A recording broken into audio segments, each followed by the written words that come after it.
और पहले जब उनकी सरकार थी उन्होंने कहा था कि देश की संपत्ति पर पहला अधिकार मुसलमानों का है। इसका मतलब ये संपत्ति इकट्ठी करके किसको बांटेंगे?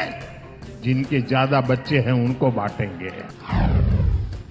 पहले चरण में मतदान में निराशा हाथ लगने के बाद नरेंद्र मोदी के झूठ का स्तर इतना गिर गया कि वे घबराकर अब जनता को मुद्दों से भटकाना चाहते हैं। कांग्रेस के क्रांतिकारी मैनिफेस्टो को मिल रहे अपार समर्थन के रुझान आने शुरू हो गए हैं। देश अब मुद्दों पर वोट करेगा, अपने रोजगार, अपने परिवार और अपने भविष्य के लिए वोट करेगा। भारत भटकेगा नहीं। लोकसभा चुनाव 2024 के पहले चरण के मतदान के बाद प्रधानमंत्री नरेंद्र मोदी अलग अलग राज्यों में रैली कर रहे हैं। 21 अप्रैल को उन्होंने राजस्थान में जनता को संबोधित करते हुए कांग्रेस और विपक्ष को खूब खरी खोटी सुनाई। पीएम मोदी ने दावा किया कि कांग्रेस ने देश की संपत्ति पर पहला अधिकार मुसलमानों को दिया। अपने संबोधन में उन्होंने मुस्लिमों को घुसपैठिया करार दिया। उनके इस भाषण पर विपक्ष की प्रतिक्रिया आई।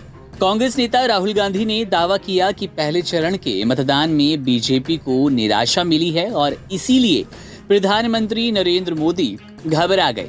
21 अप्रैल को राजस्थान के बांसवाड़ा में चुनावी रैली को संबोधित करते हुए पीएम मोदी ने कहा कि जो पहले की कांग्रेस सरकार थी, उन्होंने कहा था कि देश की संपत्ति पर पहला अधिकार मुसलमानों का है। इसका मतलब ये है कि संपत्ति इकट्ठा करके किसको बांटोगे? जिनके ज्यादा बच्चे हैं उनको, घुसपैठियों को बांटेंगे। आपकी मेहनत की कमाई का पैसा घुसपैठियों को दिया जाएगा। क्या आपको ये मंजूर है?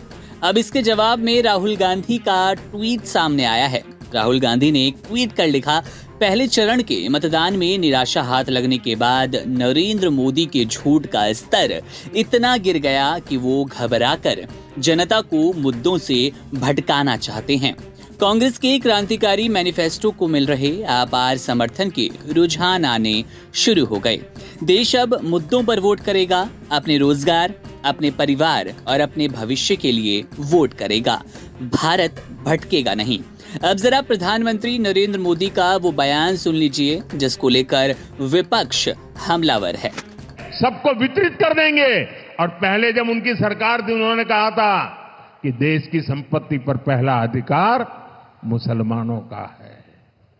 इसका मतलब ये संपत्ति इकट्ठी करके किसको बांटेंगे?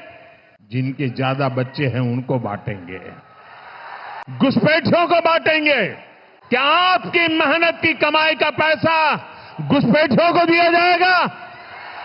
आपको मंजूर है ये कांग्रेस का मैनिफेस्टो कह रहा है कि वो माताओं बहनों का सोने का हिसाब करेंगे, उसकी जड़ती करेंगे, जानकारी लेंगे और फिर उस संपत्ति को बांट देंगे और उनको बांटेंगे जिनको मनमोहन सिंह जी की सरकार ने कहा था कि संपत्ति पर पहला अधिकार मुसलमानों का है।